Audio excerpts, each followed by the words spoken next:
አጠቃላይ ያለውን ነገር ልንገራችሁ። እናንተ ዓለም ላይ ነው አይደል ያላችሁት? ስለዚህ ዓለም ብዬ ልጻፍ እና እናንተ ደግሞ ሰዎች ናችሁ አይደለ? ሰው ብዬ ልጻፍ። ከዚህ ውጪ ምንም ነገር የለም። ዓለም ላይ ናችሁ፣ አፈር ላይ ያላችሁ ፍጥሮች። ከዚህ ውጪ ምንም ነገር የለም። ዓለም አፈር ነው፣ አለቀ። እናንተ ደግሞ ሰው ናችሁ፣ ስጋ ናችሁ፣ አለቀ። ከዚህ ውጪ ምንም ነገር የለም። ከዚህ ውጪ ሌላ ነገር ካሰባችሁ ትክክል አይሆንም። ስለዚህ ልብ ብላችሁ ከነበረ ዓለምን በጥንቃቄ በትክክል የተፈጠረች ናት። ሰውም በጥንቃቄ በትክክል የተፈጠረ ነው። ነገር ግን አንድ ጥፋት ጠፋ። ሁሉም ነገር በትክክል እየሄደ እንዳለ የሰው ልጅ ጋር ለምንድን ነው የምኖረው የሚል ጥያቄ መጣ። ስለዚህ ሁለቱም ትክክል ሆነዋል። ነገር ግን የሰው ልጅ ጋር አንድ ጥያቄ ተፈጠረ ወይም አንድ ጥፋት ተፈጠረ።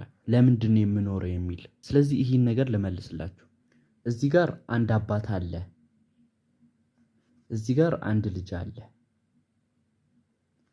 እዚህ ጋር ደግሞ አንድ ፈጣሪ አለ። እዚህ ጋር ደግሞ የሰው ልጅ አለ። አለቀ። ይሄን ከዚህ ጋር በምሳሌ አድርጌ ላስረዳችሁ። እዚህ ጋር አባት ለልጁ በመጀመሪያ ያሳድገዋል አይደለ? አንድ በሉ። በሁለተኛ ደረጃ ለልጁ ያስተምረዋል አይደል? ይሄን አድርግ ይሄን አታድርግ ብሎ ሁለት በሉ። በሶስተኛ ደረጃ ህይወቱን እንዲኖር ይለቀዋል አይደል? ልጁን ሶስት በሉ። እዚህ ጋር ፈጣሪ ለልጁ በመጀመሪያ ስጋ ወይም ለሰው ልጅ ስጋ ይሰጠዋል አይደል? አንድ በሉ። ከዛ እዚህ ጋር ነው የጠፋው ጥፋት። በሁለተኛው ፈጣሪ ለልጆቹ ይኸውላችሁ በራሳቸው እንዲማሩ አይደለም፣ ወይም ለሰው ልጅ በራሳቸው እንዲማሩ አይደለም የለቀቃቸው ወደ ዓለም። አይምሮን ከስጋ ለይቶ አስተምሮታል። ይህም ምን ማለት ነው? ልክ ለምሳሌ አሁን ላይ ልብ አላላችሁትም እንጂ እሳት ሲያቃጥላችሁ ወይም ምግብ ሲርባችሁ፣ ለምሳሌ ምግብ እርቧችኋል ሂዱ ብሎ የሚያዛችሁ እናንተ ከተማራችሁት ከመታውቁት ውጪ ነግሯችሁ እንድትበሉ የሚያደርጋችሁ በተፈጥሯችሁ አይምሮ ነበረ። ወይም ደግሞ ልብ ብላችሁ ከነበረ እሳት ሲያቃጥላችሁ እናንተ ብተኙ እንኳን ባታውቁት እጃችሁ ለምሳሌ ወደ እሳቱ ቢቀረብ እንኳን ከእሳቱ የሚያርቀው አይምሮአችሁ ነበር። ይሄን ምን ያሳያል? አይምሮ በተፈጥሮ ልክ እንደ ልብ ምት የተማረ አካል ነበር። በተፈጥሮ እንደ ልብ ምት እንዴት መምታት እንዳለበት የሚያውቅ፣ እንዴት እኛን ማኖር እንዳለበት የሚያውቅ ነበረ።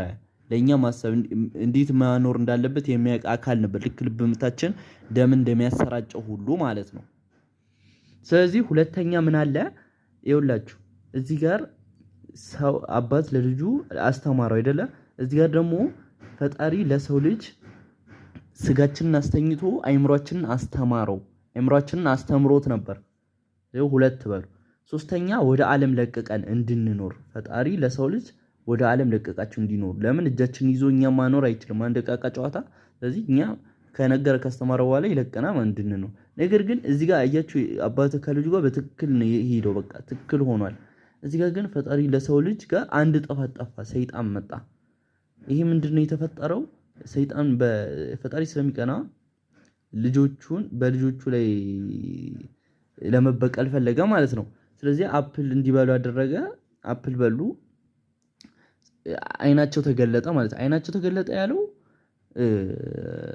አይምሮአቸውን እነሱ መምራት ጀመሩ፣ ወይም አይምሮአቸውን እነሱ ማዘዝ ጀመሩ። የሰው ልጅ አሁን እኛ አይምሮአችን እያዘዝ ነው አይደል? አይምሮአቸውን ማዘዝ ጀመሩ እያለ ነው። ስለዚህ ይኸውላችሁ አሁን ጥሩ ነገር ይዤላችሁን የመጣሁት ይሄ አሁን ላይ አይምሮአችንን እኛ እያዘዝነው ያለ ነው።